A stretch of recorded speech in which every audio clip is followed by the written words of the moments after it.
For me, the observatory it's the best of Europe. The observatory has become indispensable in analyzing health systems and providing rapid responses on a range of policy issues. The observatory's work remains as vital as ever to provide policymakers with rigorous and objective evidence upon which they can base their decisions.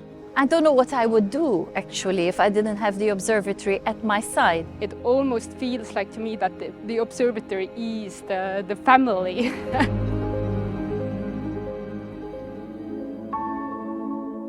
I think the observatory is all about evidence, really understanding what the policy question is, finding the evidence that fits that answer, and then communicating and brokering that knowledge in a way that's accessible and understandable by our users, policymakers, researchers, and other health policy experts. The main mission of the observatory is really a point of contact, the first point of contact we were hoping for policymakers and analysts to learn about health systems and comparing experiences across different countries and drawing practical lessons. There is some unbelievable work in academia which looks at what makes health systems work, what the problems are, how you understand them, the different levers. And there are real needs for evidence in real life, in the policy-making world. Very often these two worlds don't really have any connection to each other. And the aim, I think, of the observatory is to try and bridge the gap between them. Health systems are very different, but they often face very common challenges. So the potential for cross-country learning is enormous, and we should learn how to harness it, and this is what we're doing with the observatory.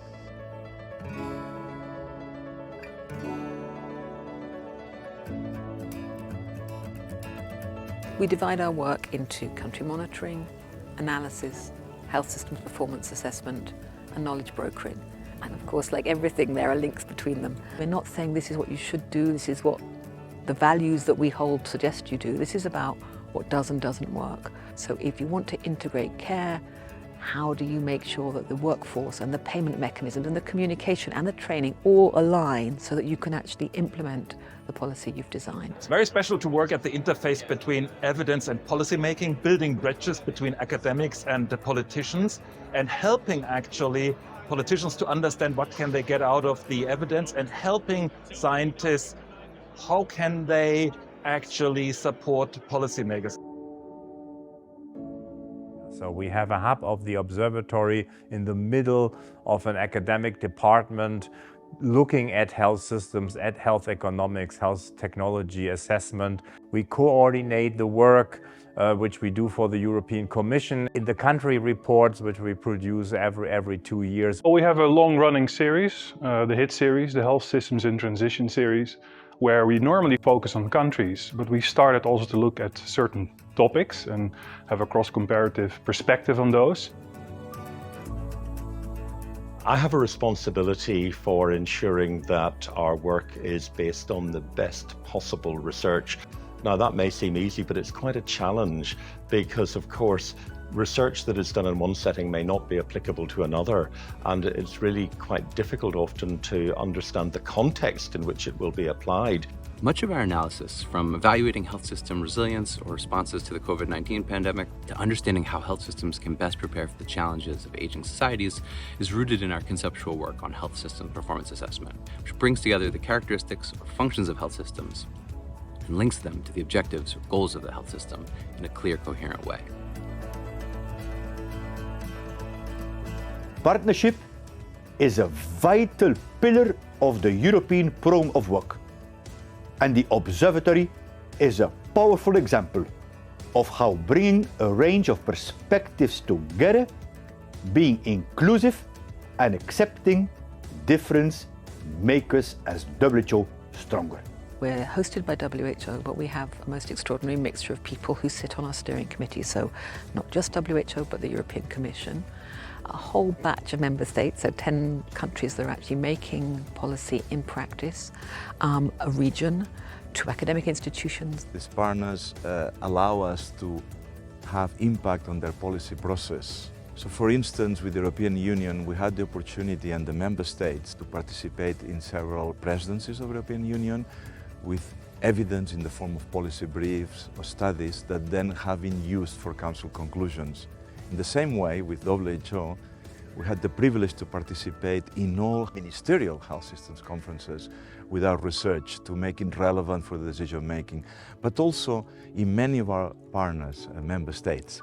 They invited us to participate in the reform process, but always as a neutral, as an objective contribution, preparing evidence that will help dealing and addressing with the bottlenecks of the policy reform.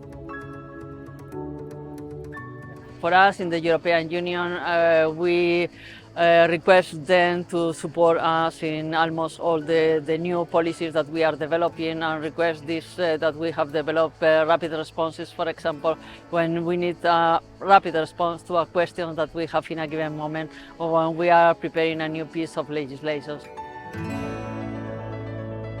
Of course, we challenge each other, we bring different approaches, we bring two very strong teams together. But I think that we are really always at the cutting edge. Somebody has said that if the observatory hadn't been there, we should invent or found it now. I think the observatory's niche is the ability to put together academic research, the results, and then interpret that in an understandable, valid, and I hope manageable way to the decision makers, but also to other audiences like the academics themselves, healthcare managers, and also teachers and students of health systems and related topics.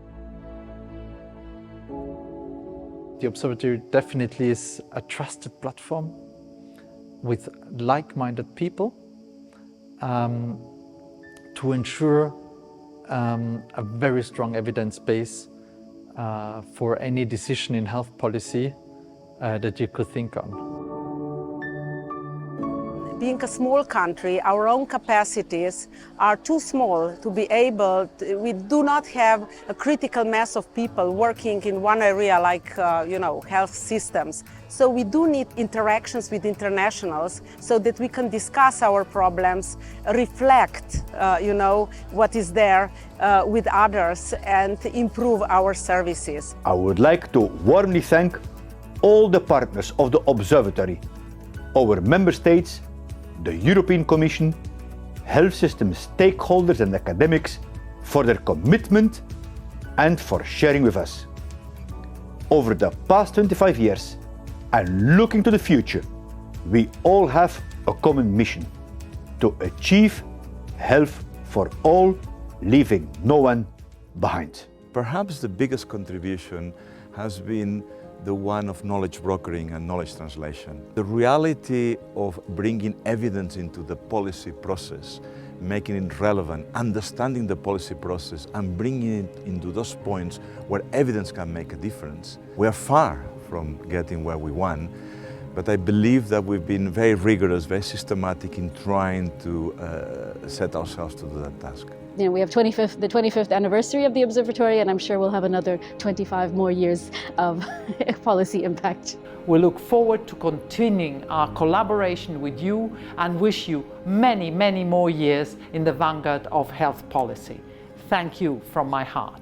I think few would dare disagree that when we produce things together, they are really top-notch. So I look forward to the next 25 years.